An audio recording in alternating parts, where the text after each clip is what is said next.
राजधानी दिल्ली में बंजारा समाज के महाधिवेशन कार्यक्रम में बंजारा समाज के 25 राज्यों के लोग इकट्ठे हुए थे। समाज के लोगों ने आरक्षण के लिए और उनके एक कास्ट में लेने की मांग की है, जिसमें मुख्य रूप से अखिल भारतीय बंजारा समाज के राष्ट्रीय अध्यक्ष कांतिलाल नायक, गुजरात दाहोद जिले के अध्यक्ष रमेश भाई पेंटर ने समाज के हितों को लेकर और समाज से कलंक रूपी शब्द हटाने के लिए हरियाणा के विधायक कुलवंत बाजीगर और दिल्ली राज्य सरकार के मंत्री एवं केंद्र के मोदी सरकार के ओबीसी आयोग के चेयरमैन हंसराज अहीर को पत्र दिया गया। तो वहीं उक्त आयोजन कार्यक्रम में सभी राज्य के बंजारा समाज के राष्ट्रीय पदाधिकारी उपस्थित थे। वहीं उक्त आयोजन बंजारा महाधिवेशन में दिल्ली राज्य के मंत्री और केंद्र सरकार के ओबीसी आयोग के अध्यक्ष ने क्या कहा, सुनिए।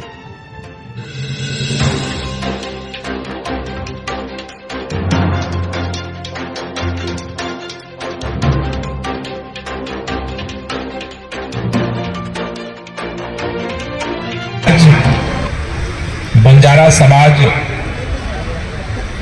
के बारे में जहां तक हमें जानकारी मिली है, उसका अपना एक भारत के इतिहास में गौरवशाली इतिहास है। लेकिन भारतीय इतिहास में जैसा हम जानते हैं कि भारत तमाम टेढ़े मेढ़े पगडंडियों से होते हुए आज यहां पर खड़ा है। समाज के वो तमाम हिस्से जो एक समय में भारत की अर्थव्यवस्था के सबसे मजबूत अंग हुआ करते थे, सबसे मजबूत कड़ी हुआ करते थे, उन समाजों के ऊपर गुलामी के दौरान बहुत सारे हमले हुए, बहुत तरह की प्रताड़ना हुई और समाज अलग अलग स्थितियों में भारत के अंदर विखरित हुआ। आज इस मदनी यात्रा के माध्यम से जिस तरह से बंजारा समाज के लोगों को इकट्ठा करने का प्रयास हुआ है, मुझे लगता है कि यह एक काफी सकारात्मक कदम है। समाज के लोग, जैसा मुझे बताया गया कि अलग अलग राज्यों में, जैसे अभी हमारे बीच में हरियाणा से माननीय विधायक जी यहाँ उपस्थित हैं, हमारे अभी तेलंगाना के पूर्व मंत्री महोदय यहाँ उपस्थित हैं, महाराष्ट्र के अंदर अलग अलग राजनीतिक पदों पर आपके समाज के लोग रहे, देश के अलग अलग हिस्सों में। लेकिन अलग अलग हिस्सों में एक राष्ट्रीय संगठित शक्ति न होने के कारण उनकी चाहे भाषागत स्थिति हो, चाहे अलग अलग हिस्सेदारी की बात हो, उनकी परिस्थितियां अलग हैं।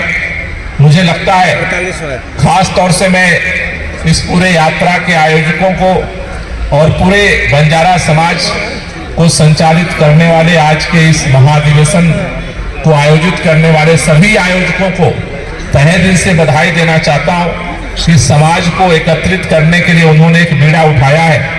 जो प्रयास अलग अलग चल रहे थे, उन प्रयासों को एक राष्ट्रीय पटल पर लाने का प्रयास किया है। मुझे भरोसा है ये संगठित शक्ति निश्चित रूप से जो विसंगतियां हैं और जो समाज की तार्किक और न्यायिक जो मांग है, मुझे लगता है कि इस तरह के संगठित प्रयास से उस दिशा में सफलता जरूर मिलेगी।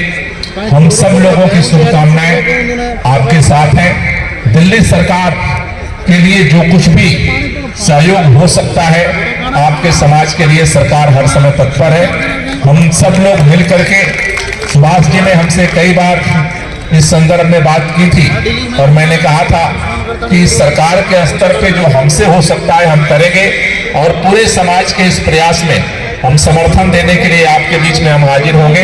आप सब लोगों ने मुझे मौका दिया, आप सबके लिए बहुत बहुत बधाई।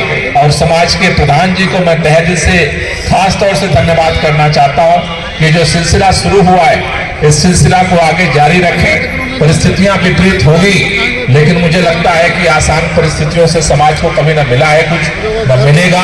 इसलिए विपरीत परिस्थितियों में धीरे धीरे ये कारवां आगे बढ़ेगा और निश्चित रूप से समाज अपने मंजिल को हासिल करेगा। आप सबको बहुत बहुत बधाई, बहुत बहुत शुभकामनाएं। इसके लिए हम शुभकामना देते हैं, लेकिन आज की हालत में जो हमें मिल रहा है उसका लाभ लेना पड़ेगा। मैं बहुत करीब से आपके समाज के साथ में हूँ। जब परम पूज्य बाल ब्रह्मचारी राम महाराज जी जब हमारे महाराष्ट्र के पौराणिक के संस्थान में रहते हैं, हम साल में 2-3 बार वहाँ जाया करते हैं। 1 वर्ष पूर्व उनका देहांत हुआ है, लेकिन उन्होंने भी एक धार्मिक नेता रहने के बावजूद भी समाज के लिए कई बार प्रधानमंत्री से मिलने की कोशिश की। मेरी लोकसभा में जब प्रधानमंत्री जी आए थे तो सुबह में 5 बजे आकर वो मेरे यहाँ बैठ गए और प्रधानमंत्री को सुबह में सभा के पहले मिले। इतना वो प्रयास करते थे। ऐसे धार्मिक नेता भी आपके समाज में है, राजनीतिक नेता भी हैं। आज जिन्होंने आपके साथ धोखा दिया है उनको पनिशमेंट देने की ताकत आप में होने के बाद यहाँ पर अभी हमारे नेताओं ने, किशोरीलाल जी ने कही कि आंध्र प्रदेश में कैसे आपने दिखा दिया, आपने ताकत का परिचय दिया है। लेकिन जो दे रहे हैं वो लेना चाहिए, जो दे रहे हैं उनको सम्मान भी करना चाहिए।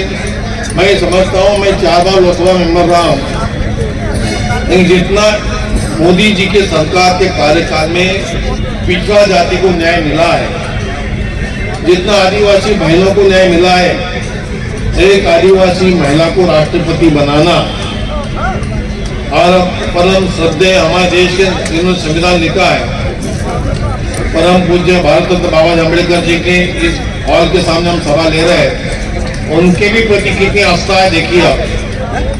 उन्होंने हॉल भी बना दिया है, जन्मस्थली का विकास किया है।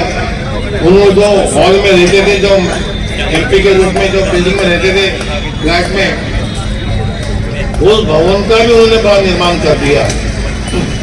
इसलिए सरकार सभी समाज को समान न्याय देने का प्रयास करती है। संविधान में हमें अधिकार दिया, समानता विषमता समाप्त करना है, आर्थिक लड़ाई लड़ना है तो हमें जरूर एक सूत्र में आकर अपनी लड़ाई लड़नी पड़ेगी। ये प्रयास आप लोग कर रहे हैं। मैं आज के चेयरमैन को इतना कहूंगा, जो भी हमारे पिछड़ा जाति के रूप में आप मेरे पास में आएंगे, अपने विद्यार्थी रहे, कर्मचारी रहे, अधिकारी रहे, जिन आरक्षण में आरक्षण में तकलीफ हो रही है, प्रमोशन में दिक्कतें आ रही है, इन सभी बातों के लिए मैं संघर्ष आप लोग करते हैं और मैं न्याय देने के लिए आपके लिए बैठा हूँ। इतना ही कहता हूँ।